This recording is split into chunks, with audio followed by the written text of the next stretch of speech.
Yo, yo, yo, what's up, my APUSH people? And I'm here to tell you that Coach Thomas isn't going to help you for this test. Have you failed this test using this textbook right here? Have you tried using course outlines and realized that it doesn't work?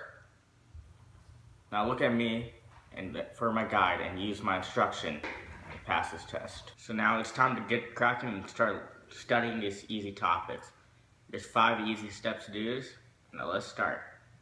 Step 1, we're going to be looking at the Articles of Confederation versus the Constitution. The Articles of Confederation was a weak document that was first set to create a government and gave it limited conditions in how it controlled and taxed the people. The flaw was it couldn't tax people or raise an army, and Shays' Rebellion is used to prove this as an ineffective piece of paper. Although, later on, they tried to meet at an Annapolis Convention where 5 states tried to decide the fate of the Constitution. They decided they need more delegates, so they start to meet at the Constitutional Convention in Philadelphia in 1787. Thereon, the Constitution is created as a piece of document that will create a strong federal government with many Since we just powers. talked about the Constitution and Articles of Confederation, it's time to talk about the second step. We're going to be talking about the Federalists versus the Anti-Federalists. Now, what are the Federalists? The Federalists are people that wanted a strong government who could tax, raise an army, and use other powers that would limit states' rights. The people that supported these were people like Alexander Hamilton and George Washington.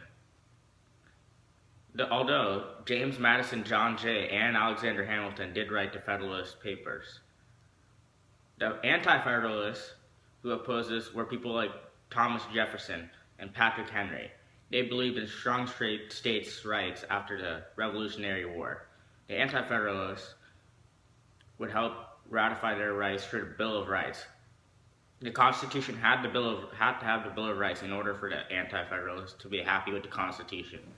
What's up, my APUSH people? Now we're moving on to step 3. So far, we've been talking about the political parties and the documents involved with it. Now, we're about to talk about one special man. Do you know who it is? His name's Henry Clay. He's known for his many compromises throughout this period and to follow. His first great compromise was called the Great Compromise. This was a combination of the Virginia and Kentucky plans, where the Virginia plan stated that population should help represent Congress, while the Kentucky plan said that equal representation per state should be in Congress. Now, to help this out, Henry Clay compromised that the Senate should be made of 2 people per state, while the House of Representatives should be determined by population from each state. Then the next compromise that came to be was the 3/5 Compromise. Now this was dealing on the issue of slavery so far. Well, it helps the Southern have an advantage when it comes to voting. It said that for every 5 slaves, 3 votes would be counted.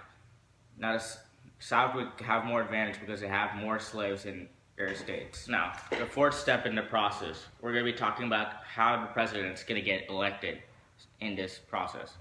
Now, what have we been doing for the past few years is we've been doing something known as the Electoral College.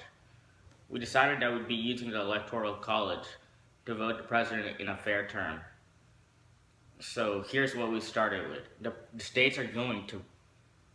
people in the states are going to vote, and those votes will go to be counted, and once they're counted, if the candidate wins that certain electoral votes and representatives. Once all the representatives are gathered, then they'll vote for who they want the president to be. That's actually how the Electoral College works. Now finally, we're going to be talking about the most important thing, women's rights and foreign alliances. Now you're going to be hearing Coach Thomas say all year how women are the most important issue, and they are. So let's start talking about them. In this period, after the Revolutionary War, when women had help, the men, they start to gain more rights at home, even though they're not going to get the actual job or voting rights till the 20th century.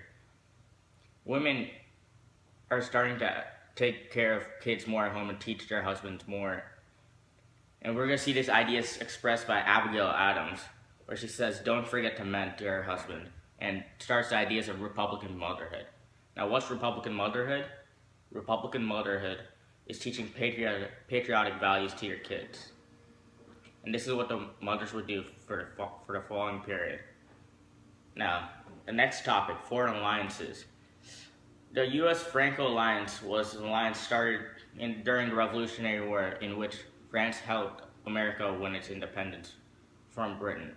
But that was slowly starting to fade away as America didn't want to have any more alliances. Even though the anti-federalists loved the French and the federalists loved the alliance with Britain, we couldn't have an alliance with France at this time. So it would start to fade away later in a neutrality proclamation. Then we had Barbary pirates on the coast that were tormenting our ships and laying waste to them. We also had Britain impressing on our land with putting their forts on our land. Along with that, we had the Spanish still managing to get under our noses and be under our land. We wouldn't get to have a good alliance with the Spanish till a couple decades later. Well, it's time to say goodbye. Hope you get that 5, and please subscribe to my channel.